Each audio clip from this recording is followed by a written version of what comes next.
Hola, ¿qué tal amigos de Foro CX? Muy buenas tardes, pues sean bienvenidos a este espacio de En la Cultura. El día de hoy, bueno, pues vamos a tocar un tema muy interesante. Por ahí estaba pendiente un poquito en la cuestión de la historia con nuestro invitado del día de hoy. Vamos a hablar hoy sobre la llegada de las primeras congregaciones religiosas aquí a Celaya. Así es que no le cambie, quédese con nosotros y continuamos.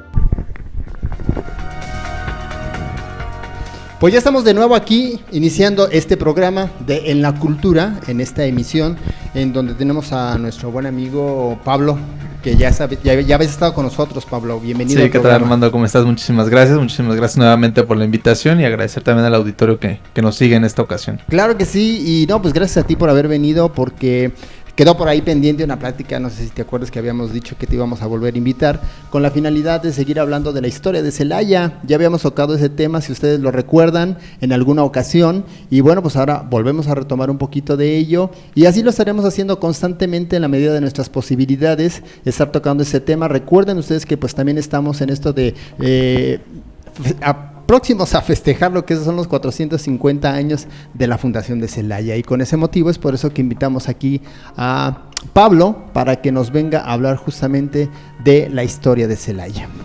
Sí, muy bien, pues sí, como bien mencionas, 1 de enero hay que apuntarlo ahí en el calendario. El 1 de enero, sí. Justamente, claro, sí, justamente. Sabemos de la fiesta del año venidero y demás, pero también es muy interesante pues recordar que se van a cumplir 450 años de la fundación de Celaya, ¿no? Un hecho pues histórico para esta generación que nos toca vivirlo. Ciertamente sí, nos toca vivir a nosotros esa parte. Sí, digo, ya después de algunas otras cuestiones históricas que estamos viviendo, pues esta que es un poquito más noble, ¿no? Sí, claro. Y aprovechar porque, bueno, justamente reflexionaba hace unos días en la calle y decía, bueno, ahorita tengo 25 años, dentro de 50 voy a tener 75, si es que llego, entonces sí, ya no creo que me toquen los 500 años de la fundación de nuestra ciudad, ¿no? Entonces, sí, hombre, caray. Aprovechar los 450. Hay que vivirlos intensamente, ¿no? Efectivamente, así Eso es bien importante. Fíjate que sí, tocas ese punto que es muy importante, que a veces a nosotros se nos va el tiempo, pero de volada, o nosotros hacemos que el tiempo se vaya de volada porque pues no disfrutamos cada instante como se debe de disfrutar. Cuando tú disfrutas el tiempo, cada instante, cada momento, realmente es que pues te llevas gratos recuerdos y además vas acumulando experiencia, todo eso que te va haciendo entender que aunque pasa el tiempo, pero estás viviendo como tienes que vivir. En cambio, hay gente que no lo vive así tan intensamente y pues peor tantito, el tiempo se les va más rápido y algunos hasta inaprovechablemente, o sea, no se aprovechó como tenía que ser, y quienes tratamos de vivirlo bien, pues creo que el tiempo, aunque se vaya rápido, lo disfrutamos bastante, así es que hay que disfrutar estos 450 aniversario de la fundación de Celaya. Y justamente el tema, vamos a hablar del tema, que tenemos un tema muy interesante por ahí, de las primeras congregaciones religiosas que se asientan aquí en Celaya justamente, y que por ahí hay dos de los templos más importantes también reconocidos aquí en Celaya. Sí, efectivamente, vamos a platicar un poquito de lo que son franciscanos y carmelitas. Van a ser las dos primeras órdenes religiosas en llegar a la villa de Celaya después de su fundación. ¿Cuál de los dos llega primero? Los franciscanos adquieren su permiso en 1573, es decir, 2 años después de la fundación de la villa de Celaya, que hay que recordar que fue en 1571. Así es. Y posteriormente, hasta 1597, es que los carmelitas obtienen permiso tanto del rey como de su mismo provincial general, del obispado de Michoacán, para poder establecerse en Celaya, ¿no?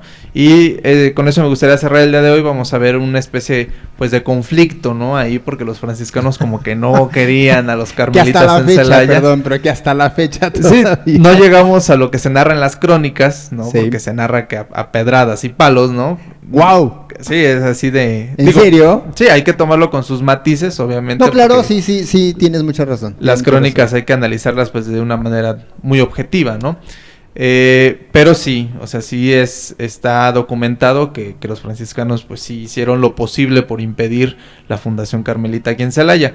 Y no contentos con eso, también lo trataron de hacer en 1614 en la ciudad vecina de Querétaro, ¿no? También ahí hubo una especie de conflictillo, ¿no? Entonces vamos a cerrar con esa parte. Yo creo que es interesante platicar antes de abordar concretamente lo que es la villa de Celaya, ver los antecedentes de los franciscanos. Pues los franciscanos o frailes menores son la primera orden religiosa que, como hace rato platicábamos, llega a la Nueva España, ¿no? Es la primera, años después de la conquista. Entonces, van ellos a fundar una primer provincia, que va a ser la provincia del Santo Evangelio, que va a tener sede en la Ciudad de México, y de ahí se van a ir expandiendo, ¿no? Van a atravesar el Valle de México, estas zonas, van a ser invitados a lo que va a ser la provincia de Michoacán. Ahí se van a instalar los primeros conventos en el actual estado de Michoacán. Y la primer presencia que podemos ubicar de los franciscanos en el actual estado de Guanajuato, pues va a estar en Acámbaro, ¿sí? Donde fundaron... Acámbaro, exactamente. Ahí se funda el primer convento, y de ahí los franciscanos van a empezar a realizar, pues ahora sí que misión, ¿no? Van a empezar a buscar otros territorios, otros pueblos que evangelizar, que congregar, y comenzar pues básicamente lo que fue su tarea a la que vinieron, ¿no? Que es evangelizar y salvar almas, como se denominaba en aquella época en estas zonas. Entonces vamos a ver presencia de estos religiosos en lo que fue Chamacuero, actual municipio de Comunfort. Los vamos a ubicar en San Miguel el Grande, actual San Miguel el Allende. Así es. En San Felipe, ahí estuvieron un breve tiempo. Después pasa la administración a los agustinos y finalmente se queda en el clero secular. Y también estuvieron pues en el pueblo de Apaseo, ¿no? Va a ser otro de los lugares aquí cercanos a Celaya donde van a estar trabajando estos frailes. Finalmente se va a hacer una solicitud para que les puedan entregar el permiso y poderse instalar ya en la villa de Celaya, que pues era de españoles, ¿no? Era una villa de españoles. Entonces ahí surge algo interesante, porque en Celaya ya había un clérigo de apellido Correa. Él era el encargado de la administración sacramental en la villa de Celaya. Ah, ok, sí. Como era población de españoles, corresponde a fundar una parroquia, no una doctrina. Así es. ¿Sí? Entonces, porque la doctrina era para la atención de los indios, de los naturales. Entonces, lo que va a hacer el virrey Martín Enríquez de Almanza, que es el mismo que entrega la licencia de fundación, es otorgarle el permiso a los franciscanos, y más allá de eso les entrega exclusividad, es decir, todo clérigo o religioso que estuviera en la jurisdicción de la villa de Celaya tenía que salir, ¿no? Entonces, por ende, pues el clérigo Correa se le dio posibilidad de que él eligiera su destino, pero se tenía que retirar. Entonces, esto fue una situación que provocó la molestia del arzobispo de la Ciudad de México, el doctor Pedro Moya de Contreras, quien pues le escribe al Consejo de Indias argumentando esta situación, ¿no? Y mencionando que el virrey no tendría por qué estar entregando el permiso a los franciscanos si ya había un clérigo para la atención de la villa de Celaya, y además era una población de españoles, ¿no? Que no tendría por qué entregarse la administración sacramental a una orden religiosa.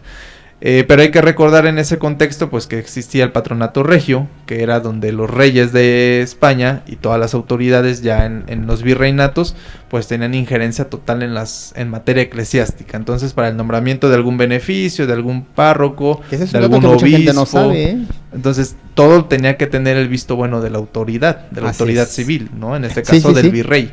Entonces, el argumento, digamos, que utilizaba en aquel momento el arzobispo, pues quedaba de lado, porque pues por el patronato regio, pues sí tenía autoridad el virrey en materia eclesiástica. Podía meter mano. Exactamente, ¿no? Entonces, se les entrega el permiso y llegan los franciscanos aquí en Celaya, y llegaron para quedarse, ¿no? Hasta la actualidad sigue. Y la influencia de los franciscanos en Celaya es muy, muy grande, ¿no? Sobre todo por el culto a la Purísima Concepción, que bueno, es la patrona de la villa y actual ciudad. Entonces, ya de eso ahorita iremos platicando, que vayamos viendo las imágenes. Pero sí me parece interesante destacar esa parte, ¿no? Porque lo podemos escuchar en la calle, donde se menciona que la gente lo platica, ¿no? A Celaya la fundaron los franciscanos. O sea, exactamente. Se tiene esa idea, ¿no? Exactamente. A ese nivel llegamos, ¿no? Muy arraigado, que fueron los franciscanos los que fundaron la ciudad de Celaya. Exactamente. Entonces, hasta cierto punto se entiende que 24 años después de que ellos llegan a Celaya, llega otra orden y es como, pues espérame, ¿no? O sea, tú no tienes cabida en esta vida, ¿no? Porque ellos alegaban, por ejemplo, que la población era muy pequeña. Entonces, que como la población era tan pequeña, no podían darle manutención a ambas órdenes, recordando que las órdenes religiosas pues vivían básicamente de la caridad. Eran de las eran de las órdenes mendicantes, así se les llamaba. Exactamente. ¿Sí? Y bueno, pues esas órdenes mendicantes obviamente vivían de lo que el pueblo les daba de comer, los vestía, pues de ahí viene, de San Francisco de Asís viene lo que son las órdenes mendicantes. Efectivamente, sí, es el estilo, bueno, cuando surgen los franciscanos en Europa en el siglo XII, es la parte de recobrar la pobreza evangélica, ¿no? Exactamente. Es asemejar la vida de Cristo en la tierra. Entonces, y de ahí nace el hecho de que en el caso de las congregaciones religiosas viven los votos de pobreza, castidad y obediencia, que en el caso de ellos está obligado, cosa que el clero secular no. Efectivamente. El clero secular no está obligado a vivir esos votos, pero en el caso de las órdenes religiosas sí, y ese es un dato que también vale la pena decirlo para las personas que nos están viendo y que están escuchando esto, que a veces sí no sabemos distinguir esa parte entre lo que es el clero secular y el clero religioso. Y bueno, pues el clero religioso viene derivado de las órdenes mendicantes y que ellos están obligados a vivir esos 3 votos, el de pobreza, castidad y obediencia. Efectivamente, sí, no, como bien mencionas, y bueno, además de esta división, también hay que recordar que el clero regular pues tiene sus constituciones, cada una de estas órdenes, que es el reglamento interno de cada una de ellas, ¿no? Y responden a un provincial general, bueno, los diversos provinciales de la provincia a la que pertenecen, en este caso los franciscanos pertenecen a la provincia de San Pedro y San Pablo de Michoacán. Okay. Ellos responden a un provincial general de toda la orden, en todo el mundo, porque los franciscanos están en todas partes, ¿no? Sí. Y pues responden al Papa directamente, ¿no? Entonces no vemos esa jerarquía eclesiástica que sí la hay, por ejemplo, en el clero secular, del párroco al obispo, al arzobispo y demás, y ¿no? el Papa. Exactamente. Cardenales y el Papa, ¿no? Entonces, esas son algunas de las diferencias, por ejemplo. Ahora, en el siglo XVI... Perdón, disculpa. Dime. Vamos a una pausa y enseguida comentamos lo que nos quieres decir. Vamos a una pausa y enseguida regresamos. No le cambie, se está poniendo interesante esta plática sobre estas 2 órdenes religiosas que llegaron aquí a Celaya. Son de las primeras que estuvieron en los inicios de su fundación. Vamos a una pausa y enseguida regresamos.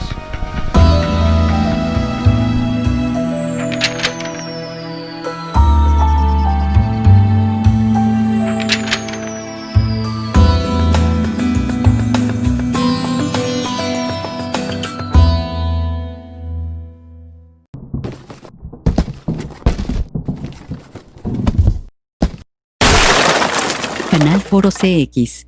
Marca la diferencia.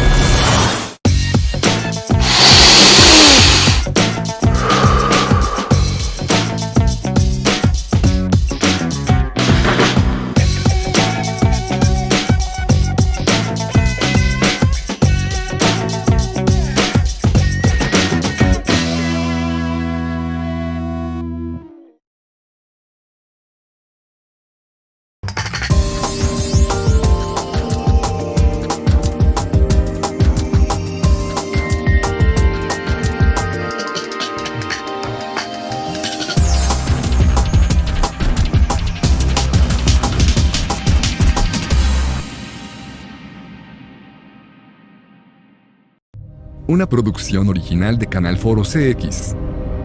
Historias de motel, escrita por Carlos Capetillo. Jueves 10 de la noche.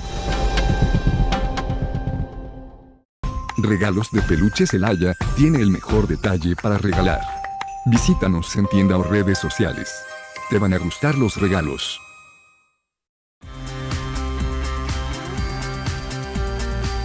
Ya somos 39,000 seguidores. Canal Foro CX, marca la diferencia.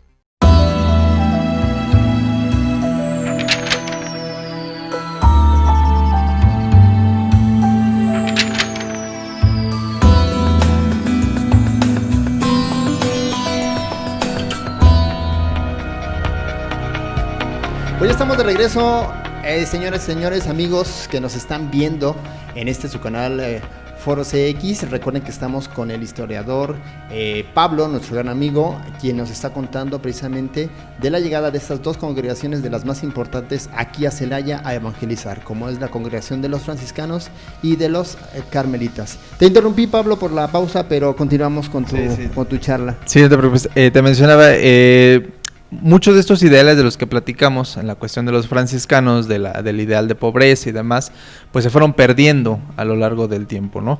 Y hasta la fecha. Sí, bueno, hablamos un poquito más bien del contexto histórico y bueno, también hacer la aclaración aquí me gustaría de lo que se va a platicar ahorita es pues desde una visión histórico. Totalmente histórica, ¿no? Claro. Porque son cuestiones que tocan fibras sensibles en muchas ocasiones. Sí. Entonces sí verlo desde esta manera, ¿no? Viven un proceso de relajamiento, como cualquier institución, hay que recordar que somos humanos, ¿no? Entonces viven este proceso de relajamiento en cuanto a sus constituciones y después se vive una reforma ya entrado el siglo XVI, ¿no? Entonces, cuando se da esta reforma, van a ser justamente los frailes de la provincia de San Gabriel de Extremadura, que son los más... ¿cómo decirlo? Los que más se apegan a esta situación de la pobreza evangélica nuevamente que lo retoman, los que llegan a la Nueva España, ¿no? Son los elegidos para este proyecto. Okay. Entonces, ya existe ahí toda una idea de que, bueno, se va a refundar la iglesia en esta zona donde no está la malicia, donde los naturales pues no tienen todavía esa maldad que sí tenían los españoles, por ejemplo, o las sociedades europeas en general. Sí. Pero aquí las órdenes religiosas, y no solo los franciscanos, sino todas en general, también van a empezar a vivir un relajamiento en cuanto a estas cuestiones, ¿no? Entonces es interesante entender esta parte porque nosotros, y yo creo que mucha gente se ha de preguntar cuando camina por ahí por el Jardín Perfecto y Arande, afuera del templo y convento de San Francisco, pues de dónde salieron los terrenos, ¿no? Para una construcción de esa magnitud. Porque está muy amplio. Efectivamente, no, de y hecho, era todavía más grande. Sí, porque ¿no? yo me acuerdo que inclusive desde lo que es la Tercera Orden hasta San Francisco, eso estaba ahí delimitado. Sí, Uh-huh. Exactamente. Sí, y hay que entender que la primera parte del terreno pues fue una donación de las autoridades porque era lo que se acostumbraba en la época. El cabildo de las diversas ciudades o villas entregaba el terreno para que llegaran las órdenes a construir, o en algún caso algún vecino, ¿no? Que donaba sus casas o terrenos para la construcción del templo y convento, como fue en el caso de los carmelitas, que ya más adelante vamos a platicar. Okay. Entonces es interesante esta parte porque los franciscanos no solamente recibían terrenos por parte o propiedades por parte del cabildo o de la autoridad en Celaya, en la villa, sino de los mismos vecinos. O sea, ellos eran quienes recibían dádivas, quienes recibían las donaciones para la construcción, para algunos de los altares. Ellos eran los que recibían todo lo que se generaba a través de las capellanías de misas, por ejemplo, ¿no?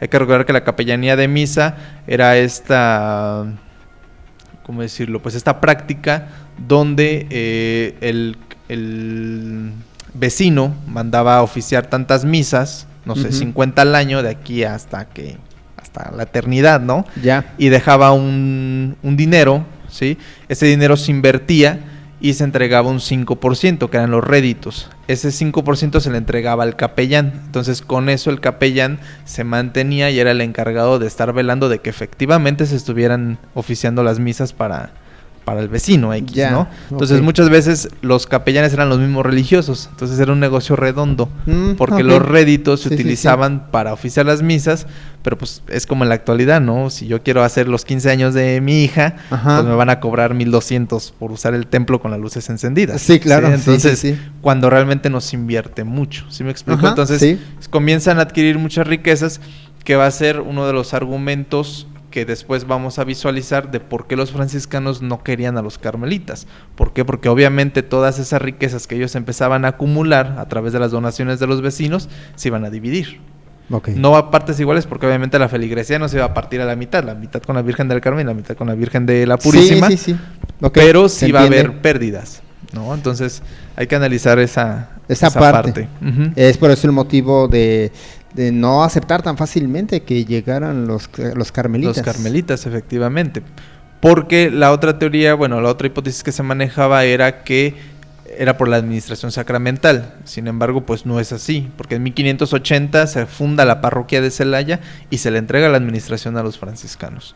O sea, se va a secularizar la parroquia ya hasta el siglo XVIII. Hasta el ¿no? siglo XVIII. Sí, ya sí, en todo este contexto de secularización de parroquias que vivió toda la Nueva España, no nada más Celaya. Entonces, ahí se cae, ¿no? Y además de que en el permiso que les entrega el obispado a los carmelitas, se especifica muy claro de que ellos no van a llegar a interrumpir los privilegios con los que ya contaba la Los orden. franciscanos. No lo menciona, no menciona franciscanos, pero dice la religión que ya está establecida. Pues Ok. era la única. No, pues era la única, ya. Sí, entonces, ¿qué más decir? Exactamente, entonces sí, ahí vemos como esta parte muy interesante. Ahora, la gente se preguntará, pues, ¿por qué donabas un terreno a los franciscanos? ¿Por qué les dejabas dinero en los testamentos? ¿Por qué muchas cosas? Hay que entender que la forma de pensar era muy diferente en aquella época, ¿no? Todavía en la actualidad podemos encontrar gente que a lo mejor sienta una cuestión de fe muy fuerte, ¿sí? Es un poco más complicado ya por todas las cuestiones que hemos vivido a lo largo de estos siglos que han pasado. Sin embargo, en esa época, estamos hablando de finales, principios del siglo XVII, pues sí se vivía una espiritualidad muy fuerte y sobre todo un temor a la parte del purgatorio, ¿no? Porque con mucha piedad vivían, ¿no? Con mucha devoción. Exactamente, y regularmente muchas de estas misas o de estas capellanías que se fundan son justamente para tratar de alivianar más bien la estancia en el purgatorio, que era un temor muy grande de la población en la época. O sea, aunque nosotros podamos decir es que yo no dejaría un terreno como para no pasar por el purgatorio. Claro. En el siglo XVI sí. Porque es otro contexto. Claro, es otro contexto histórico e ideológico. Así muy es. Interesante esa parte también. Es algo que sí, qué bueno que lo mencionas, porque cuando uno estudia la historia, justamente tienes que ubicarte en ese contexto, cómo pensaban, cómo vivían, para saber entender por qué se dio aquella situación. Porque si nosotros lo analizamos con los criterios con los que hoy estamos viviendo, tú justamente lo acabas de decir, ninguno de nosotros haríamos eso, ¿no? El hecho de donar esto por las penas que vamos a vivir en el purgatorio, ¿no? Permíteme tantito nada más para invitar a la gente, los estamos invitando para que justamente le den ahí donde están las estrellitas, regálenos estrellitas para que podamos seguir con ustedes con este canal de Foro CX, dándoles este contenido, este tipo de programas como el de la cultura, para que ustedes también, bueno, pues tengan lo que es buen contenido en sus casas y pues analizar todo esto de la historia. Regálanos estrellas, esa es la forma de mantener este canal y de continuar ofreciéndoles la programación que ustedes ya tienen. Así que pues vamos a ver imágenes también. Sí, por ahí vamos a ver las imágenes, si nos las van pasando por favor ahí el máster, para también conforme la charla vayamos viendo algunas de las imágenes. Sí, e ir explicando un poquito. Ok, pues esa imagen que vemos ahí pues es de principios del siglo XX, ya podemos apreciar lo que es el Templo de San Francisco y a un costado lo que es Catedral, ¿no? Así es. Catedral que, bueno, en un primer momento formaba parte del conjunto conventual de los franciscanos, era una capilla. Así es. Cuando se da la secularización de parroquias, se les entrega el clero secular para que ahí funden lo que va a ser la sede parroquial, ¿no? Entonces, eso es muy interesante porque toda la propiedad, digamos, de los franciscanos en aquel momento, pues va a abarcar toda esa zona, toda la parte donde está el jardín de la torre hidráulica, que Así era el es. Camposanto, esa parte, ¿sí? Y nosotros conocemos que está la parte del claustro y luego hay una parte donde es un estacionamiento. Ajá, Sí, sí. que es de piedra esa parte, ¿no? Así es. Bueno, imagínense todavía dos más de esas dimensiones hacia Venustiano Carranza. Wow. Entonces, sí era muy grande y luego aparte, pues todavía faltaban las huertas, ¿no? Entonces, sí, wow, era bastante las amplio. dimensiones son muy, muy grandes de lo que era San Francisco en aquel momento. Un dato, a ver, tú que eres historiador, me imagino que tienes algo de conocimiento al respecto. En el caso del Templo de San Francisco fue construido para la nobleza y que la servidumbre era quien iba a misa en lo que hoy es catedral. No tanto así. Okay. Bueno, nobleza en Celaya pues no había, ¿no? O la gente era gente pudiente. adinerada, La gente exactamente. adinerada. Eran algunas familias Vaya. Mineras que tenían propiedades de minas en San Luis Potosí, sobre todo en San Luis Potosí, ¿no? O Zacatecas.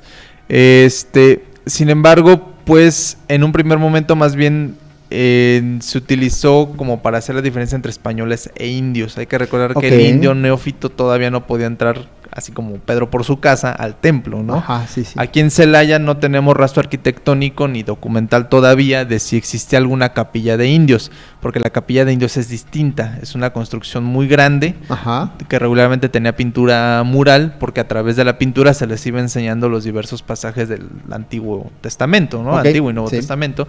Entonces, aquí en Celaya no tenemos esa referencia todavía, no podemos decir si sí o si no había, pero no, o sea, documentalmente no te podría decir si había una distinción entre el español o el español y ya después a lo mejor criollo mestizo Así es. de bajos recursos Sí, sí, que sí. tenía que ir a lo que era la capilla donde está actualmente catedral, o si sí podían ingresar al templo, ¿no? Ok. Entonces sí habría que darle una buscadilla. Históricamente no existe eso. Digo, existía la distinción, pero sobre todo era entre españoles e indios, Ok. ¿no? Porque estaban en este proceso de conversión, o sea, Quizás por realmente- ahí, porque sí viene este dato viene pues del mismo clero que hoy Ujú. yo conozco. Entonces el clero fue el que me hizo ese comentario, no, mira, es que este templo estaba dedicado a esto y este templo estaba dedicado al pueblo, Al a la pueblo. gente de clase más baja. Ujú. Sí, entonces nada más tendríamos que rastrear las fuentes, Rastrear las fuentes, y poder ya argumentarlos. corroborarlo ahí, ¿no? Exactamente. Ujú. Documentarlo. Sí, documentarlo, Documentarlo. exactamente. Perfecto. Si pasamos un poquito antes las Sí, imágenes de San Francisco. San Francisco. Veíamos una imagen de la Purísima Concepción, Sí. esa me parece bastante ¿Antigua? interesante. Sí, digo, no muy, es exactamente. Esta. Sí, es muy interesante hablar un poco de la imagen de la Purísima Concepción porque, bueno, fue una donación hecha por algunos vecinos de aquí de la ciudad, un matrimonio que fue Martín de Ortega y su esposa doña María Magdalena de la Cruz Silva, Ujú. que fue ella hija del primer alcalde ordinario que tuvo la villa en 1571, Domingo de Silva, ¿no? Ella ya se sabe a través de algunos testimonios en la Inquisición que nace en la villa de San Miguel, o sea, ella ya es criolla, ¿no? Aunque todavía Ok, para esta ya. época no se empieza a utilizar todavía el término, no se generaliza.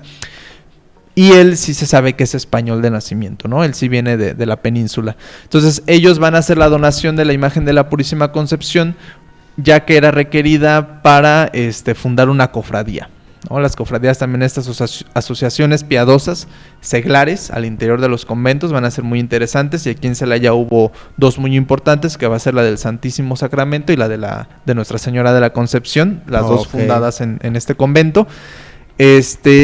Y la donación se va a hacer, bueno, se menciona en un documento que tuvo un costo de 300 pesos, oro común, sin la traída de España, o sea, sin el flete, vamos, ¿no? ¿Qué tal? No, sí. Ajá, Esas llega... cantidades que hoy para nosotros quizás sonarían así como, no sé, irrisorias, pero No, en aquella época... en pues, aquella época era un buen billete, ¿no? Exactamente, ¿no? Entonces llega la imagen, se instala en el altar principal, es donde la podemos apreciar en la actualidad, la imagen de la Purísima Concepción, y todo esto lo sabemos porque doña Magdalena de la Cruz va a regresar a España con Martín de Ortega, él muere allá, ella se regresa a Celaya y aquí contrae nupcias nuevamente con Juan de Vargas, ¿no? Ok. Patiño. Entonces, cuando sucede todo esto, muere el segundo esposo. Está salada doña Magdalena, ¿Qué que se le tal? mueren los dos esposos, pero va a Llego morir el ocupar un segundo. término feo, pero no, aquí estamos hablando de manera decente. Venga. Muere el segundo esposo y es cuando ella solicita que se le respete el derecho que tenía de que sus familiares tenían que ser enterrados al pie del altar por Oh, haber wow. donado la imagen La de la imagen. Purísima, ¿no? Entonces, eso va a ser algo muy recurrente, que los pobladores van a hacer donaciones o van a ellos a ser patronos de los altares laterales, por ejemplo, del templo. Sí, sí, sí. ¿Sí? Ellos se van a encargar de la construcción, de traer la imagen, de darle mantenimiento y demás, y la condición es que se les entierre ahí. Entonces, no nos parezca extraño que en algún momento de la historia, que a lo mejor se necesite dársele algún mantenimiento o restauración a San Francisco, ¿Van a aparecer? van a aparecer los restos. Los restos. Al interior del convento y del templo, ¿no? Ok. Obviamente afuera en el camposanto pues estaba plagado, ¿no? Sí, Pero claro, sabemos claro. que muchos de esos cuerpos o ya esqueletos fueron trasladados al Panteón Municipal, en lo que ya después se conoce como el recorrido de luminarias y demás, ¿no? Toda Vale. esta situación. Pero sí es muy interesante ver hasta dónde llegaba como el imaginario de esa época. Sí, ¿cómo no? Que pues mientras más cerca del altar mayor estuvieras enterrado, pues casi ya era Ya pase la directo puerta de al cielo, entrada, ¿no? la entrada al cielo directamente. Efectivamente. Entonces ya nada más para hablar un poquito de la estructura arquitectónica de San Francisco, pues vamos a ver que... Perdón, pero entonces, a ver, porque yo escuché una ocasión en el comentario de que la actual imagen que está de la Purísima Concepción fue traída de España. Yo escuché ese comentario. Ajá, ¿la actual? La actual, la que está ahorita Bueno, okay, aquí hay una cosa interesante también, ¿no? Se supone, o al menos eso es lo que se menciona por parte de los franciscanos, que es la misma imagen que data desde el siglo XVI. Sí. O sea, es la misma, ¿no? ¿Qué pasa? Hay que recordar que, si no mal recuerdo, fue en 1904, hay un incendio en el templo de San Así Francisco, es, sí, ¿no? sí, Entonces... Francisco. Se supone ahí, bueno, se narra que fue Fray Odorico Peñaflor, el guardián del convento en aquel momento, quien rescata la imagen. La rescata y se menciona que solamente tiene algunas quemaduras en manos y en parte de la cara, ¿no? Pero Ajá. muy leves. Cuando la corona creo que mencionan que hasta se derritió, ¿no? Del calor. Ok. Entonces, se trajo a un restaurador de Querétaro, que fue quien hace la restauración. Y nuevamente se entrona ahí en el altar mayor, ¿no? Pero se supone que es la misma imagen, que se salvó, ¿no? Ok. Ya hay otras versiones que pues no hay ninguna manera de comprobarlo, donde se menciona que no se salvó esa imagen, pero que la que estaba era una réplica. Entonces que sí se quemó, pero no hay bronca, ¿no? Porque era la réplica y ya simplemente se colocó la imagen original. Y también hay quien menciona que se quemó la imagen original y esta que estamos nosotros viendo en la actualidad, pues es una réplica, ¿no? Es complicado decirle a la gente que la imagen que estuvo en la villa desde el siglo XVI se perdió para siempre. Sí. Y que la Virgen que están adorando en la actualidad, pues es una buena copia, ¿no? Entonces, Ya. por ese lado sí hay no hay certeza en nada. Sí, ¿no? claro. Entonces, pues aquí nos apegamos al relato de los franciscanos, ¿no? Que son los actores principales. Ok. Si ellos mencionan que es la misma imagen, pues... Que fue la que justamente don Lázaro Pérez Jiménez coronó al centenario. Exactamente. De su coronación. Sí, para 1909 va a ser la coronación de la imagen. Y bueno, eso también influye en lo que platicábamos de la fundación, ¿no? Fue porque fue un 12 de octubre la Así coronación es. de la Virgen. Entonces, pues ahí mismo, ¿no? Es como todo 12 de octubre. Junto con pegado. Exactamente. Sí, entonces Muy es bien. interesante. Y dime. No, vamos a una pausa, y enseguida regresamos para ahora sí continuar con lo que es de los carmelitas. ¿Ok? ¿Te parece? Muy bien. Sí. Bueno, vamos a una pausa, no le cambia. Háganos sus comentarios, por favor, preguntas que ustedes quieran hacer, comentarios que ustedes tengan. Y la vez pasada hicimos también la invitación de que si alguien tiene fotografías antiguas de la ciudad de Celaya, pues que nos las compartan o nos manden, por ejemplo, que las escaneen, nos mandan ya digitalizada la imagen para nosotros poderla compartir como las que están viendo actualmente. Vamos a una pausa y enseguida regresamos.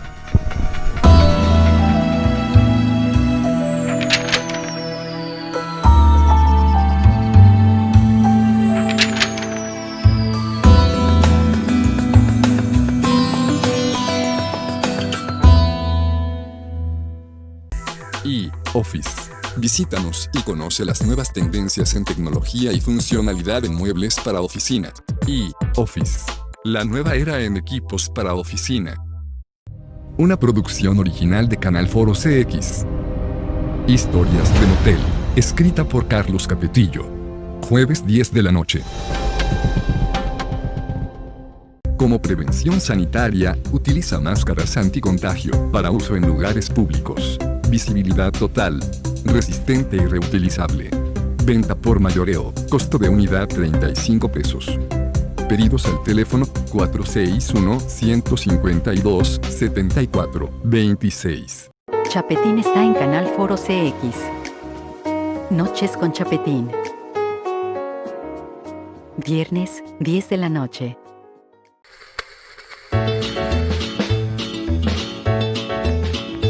Canal Foro CX. Marca la diferencia.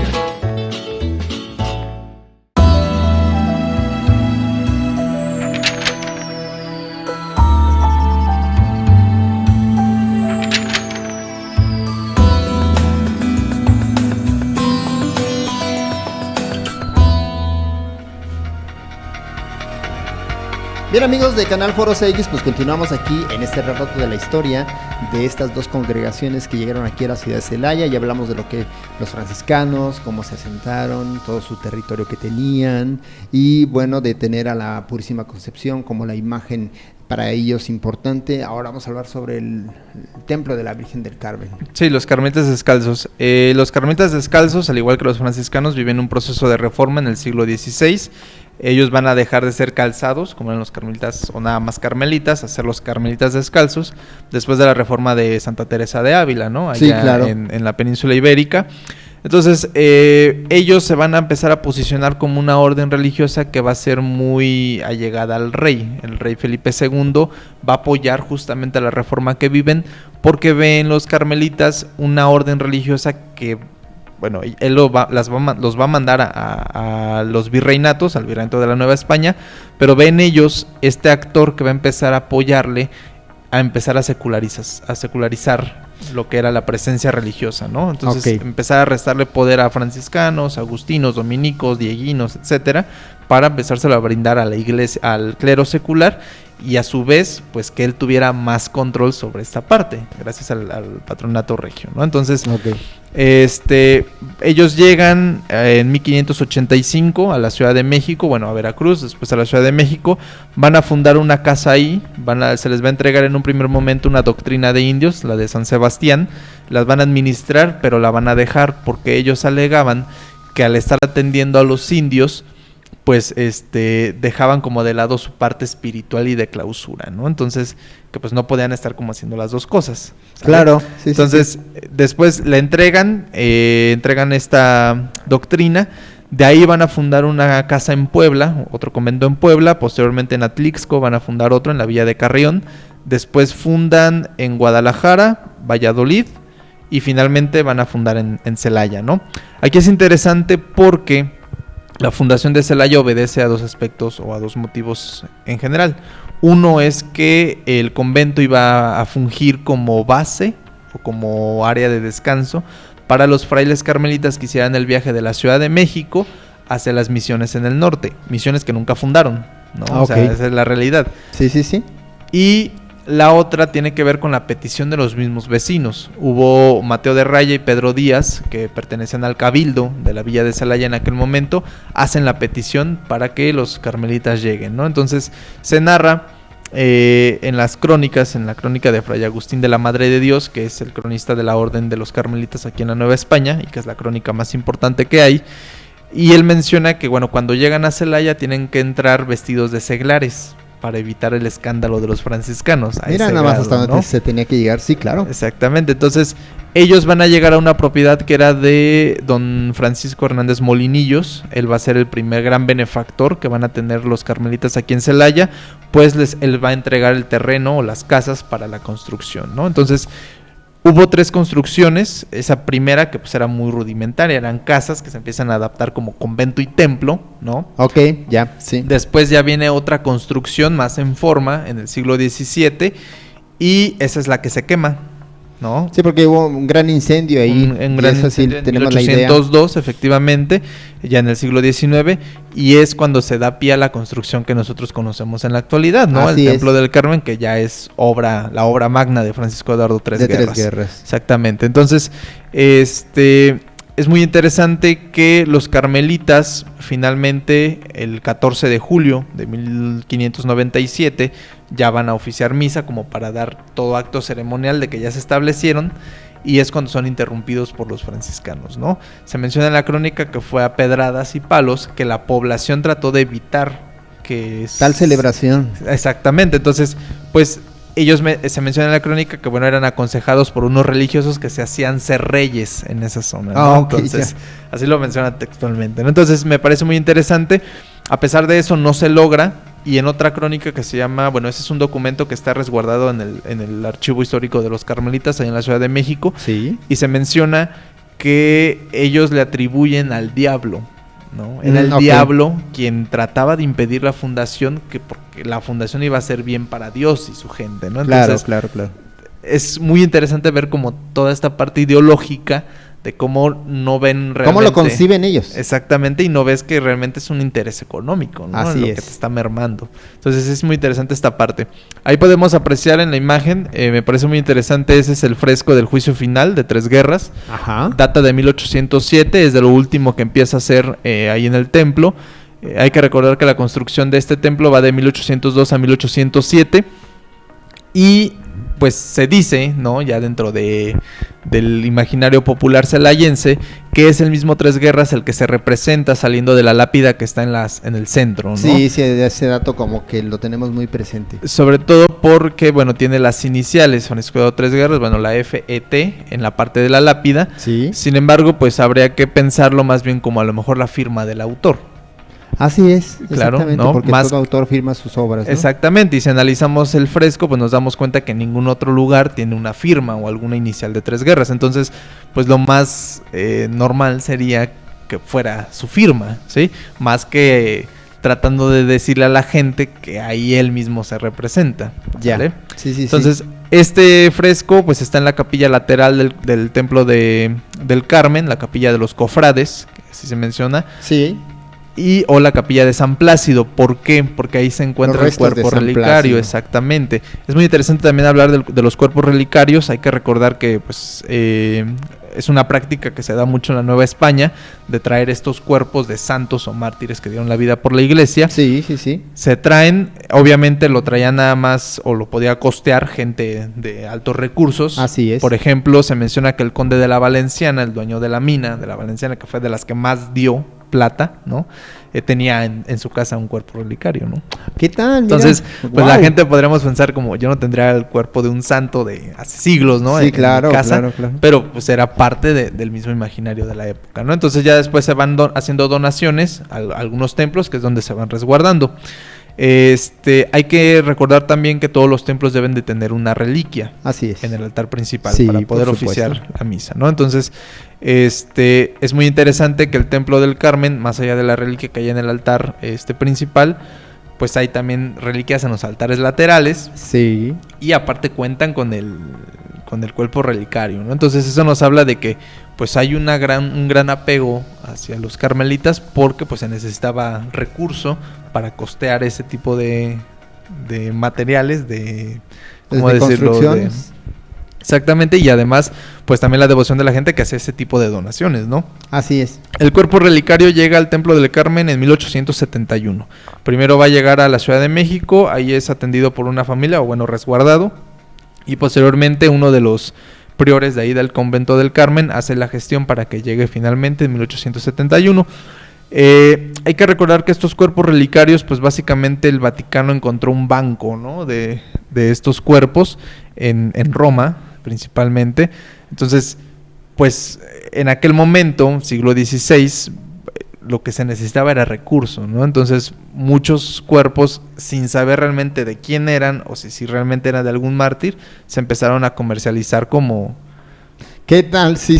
¿no? Y simplemente lo único que te daba el Vaticano pues era una especie como de cédula o constancia de que efectivamente tu cuerpo era de un santo, ¿no? De un santo. Y todavía hay fotografías donde el cuerpo de San Plácido tiene un nombre específico, no recuerdo ahorita el nombre, pero se ve en la imagen, ¿no? Arriba del cuerpo se ve esta parte de como su cédula, ¿no? Y ya ahorita no sé si alguien se la robaría o si simplemente los religiosos decidieron guardarla, pero sí, ya efectivamente ya no la tiene, ¿no? Entonces nada más para concluir como con esta parte del templo, una de sus características principales es la torre central. Nosotros estamos acostumbrados a ver una torre lateral o dos torres a los costados, pero esta es una de sus características. Es neoclásico, tiene algunos detalles barrocos. A pesar de que Tres Guerras se manejó como un arquitecto que practicaba el neoclásico a lo largo de su vida, pues vamos a ver en la Capilla de los Dolores, no sé si nos podían pasar la imagen del interior de la Capilla de los Dolores. Sí, ahí la capilla que está de color rojo. Rojo, ajá. Ahí vamos a poder apreciar que realmente Tres Guerras pues también esa muchas gracias. Justamente. Bueno, para quien no conozca la Capilla de los Dolores en su interior, pues es esta, ¿no? Es esta, porque está cerrada. Sí, efectivamente está cerrada. Solamente la abren para el Viernes de Dolores cada año. Este viernes pues no se pudo, ¿no? Por toda esta cuestión de la pandemia. pero ese es el interior de la capilla. Nosotros podemos apreciar que está, por ejemplo, el cielo estrellado, ¿no? Estas estrellas en madera pintadas de dorado, Sí. pues figuran justamente un cielo bajo el cual va a descansar Tres Guerras, porque hay que recordar que Tres Guerras y su esposa están sepultados ahí en la capilla En de la los capilla, Dolores. sí. Entonces vemos el tono rojizo que en un principio era morado, era terciopelo morado, el original que tenía. Ok. Eso lo sabemos gracias a un inventario que hace el nieto de Tres Guerras. Ok. ¿Sí? Haciendo una comparación de ese inventario que se hizo en el siglo XIX con lo que hay en la actualidad, pues vemos que faltan algunas cosas, ¿no? Oh. Porque durante el siglo XIX y parte del XX pues estuvo abierta al público y pues obviamente hubo saqueos, Saqueos, sí, desafortunadamente. Pero ahí Como todavía los hay. Sí, claro, ¿no? Lamentablemente. Pero ahí podemos percibir el gusto de Tres Guerras por lo barroco. O sea, realmente no es que despreciara lo barroco. A él le tocó vivir un momento de transición, donde empieza a salir el barroco Ya, sí. y comienza a entrar el neoclásico, ¿no? Entonces, nada más también ahí me gustaría hacer esta aclaración de que muchos se dicen en Celaya, no tenemos muchos personajes como tan ilustres, o a lo mejor tan grandes como Tres Guerras, pero hay que poner todo en su justa dimensión, ¿no? Entonces muchas veces se escucha que Tres Guerras es el gran representante del neoclásico en la Nueva España. No es cierto, ¿no? Es Manuel Tolsá en la Ciudad de México. Así es. Entonces, pero aquí está influenciado Tres Guerras justamente por ella, ¿no? O sea, lo neoclásico, Tres Guerras lo empieza a tomar de ahí. Sí, bueno, empieza a revisar algunos tratados que ya se venían manejando en Europa, porque bueno, hay que recordar que no hemos comprobado si nunca entró o si nunca le interesó entrar a la Academia de San Carlos, Okay, que era donde se formaban los arquitectos de la época. Sin embargo, pues Manuel Tolsá sí es el máximo representante del neoclásico en la Nueva España, Okay. ¿no? Y lo podemos ver su trabajo en la Catedral Metropolitana, que lo neoclásico que tiene la catedral de ahí del Zócalo es de Tolsá, ¿sí? Entonces, hay un templo allá en Guadalajara y tienes las características de como el templo de aquí del Carmen. Se puede decir que tiene algunas características neoclásicas, que hasta dices tú, parece que estoy en el templo del Carmen de Celaya, pero si mira, está casi igualito, es idéntico. Entonces entiendo que por ahí tiene que ver algo de eso, ¿no? El neoclásico. Sí, digamos que los elementos eran como pues los mismos, ¿no? Que se utilizaban. Exactamente. Simplemente pues era ya ahí como la habilidad del arquitecto y de qué manera era la distribución arquitectónica del inmueble. Aquí, por ejemplo, sabemos que Tres Guerras pues trabajó en San Luis Potosí, el Teatro Alarcón, la Fuente de Neptuno, las Teresas ahí en Querétaro, ¿sí? Pero pues también hay quien, por ejemplo, le atribuye el Palacio del Conde Rull en la ciudad de Guanajuato, ahí en la Plaza de la Paz, Okay. y pues no hay certeza documental de ello, ¿no? O sea, a lo que voy es como muchas veces tratamos como de adjudicar para tratar de hacer un poco más grande nuestro personaje, más importante. Pero pues si no tenemos referencias documentales, pues ¿cómo le hacemos? Claro, ¿no? Para claro. sostener el argumento. Sí, claro, sí. O sea, todo tiene que estar debidamente documentado. Y nada más así como un comentario para la gente que hace rato escuchó que se necesitaba una reliquia en los altares. Sí, esto viene desde las primeras comunidades cristianas que tenían esa costumbre de que cuando alguien derramaba sangre por Cristo, entonces esa persona, sus restos se colocaban debajo, o más bien celebraban a veces las mismas celebración eucarística arriba de lo que es la lápida del sepulcro.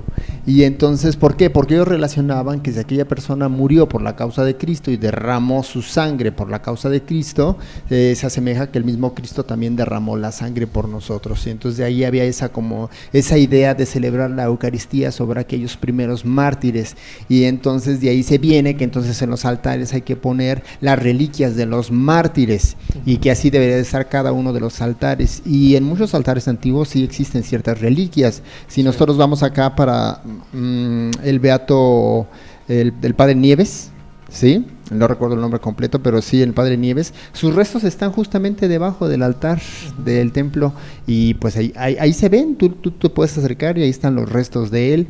Viene todavía parte de esa tradición, de esa costumbre de parte de la iglesia. Hoy ya los templos más modernos, más recientes, ya no se da tanto ello, ¿no? Pero en aquellas épocas sí, esa era la finalidad, de poner una reliquia en el altar para relacionar a que derramó la sangre por la causa de Cristo y que Cristo derramó la sangre por nosotros, y ahí hay una similitud en ese sentido. Efectivamente, sí. Muy bien, pues interesante todo esto, Pablo.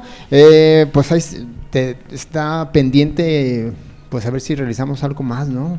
Sí, algo claro más que sobre sí. aquí de Celaya. Muy interesante lo del día de hoy, de estas dos congregaciones religiosas, de las más importantes aquí en Celaya. Estas pedradas que no nos esperábamos, pero bueno, que están hasta documentadas, interesante, ¿no? Pues ahora sí que hay que ubicarlo, como dices tú, bien en su contexto, como debe de ser, y lo entendemos ya de esa manera, pero vale la pena conocer parte de la historia de esa manera, y ojalá que la gente que nos esté viendo, pues nos mande sus comentarios, mándenos sus comentarios para... ¿Qué quieren saber? ¿Qué quieren conocer de la ciudad de Celaya? ¿Qué quieren saber al respecto? O también qué información pueden aportarnos ustedes a nosotros en este programa, ¿no? Mándenos sus comentarios, mándenos sus fotografías, como lo dije en un inicio, o alguna otra cosa más que ustedes tengan por ahí que nos pueda ayudar. Y bueno, pues hacemos la investigación y les damos los datos, y en posteriores programas seguiremos hablando de temas tan interesantes como el día de hoy. Pues muchísimas gracias, Pablo, por haber estado el día de hoy con nosotros. No, muchísimas gracias a ustedes, al canal por la invitación, y pues al auditorio que se toma el tiempo de apreciar, ¿no? Y ya estarás de nuevo aquí con nosotros, te invitamos. Con todo gusto, claro que sí. Para que nos acompañes. Pues gracias a ustedes porque nos acompañaron en esta emisión de En la Cultura el día de hoy, conociendo sobre estas dos congregaciones religiosas importantes aquí en Celaya. Esperemos que haya sido de su agrado y nos vemos para la próxima. Hasta luego.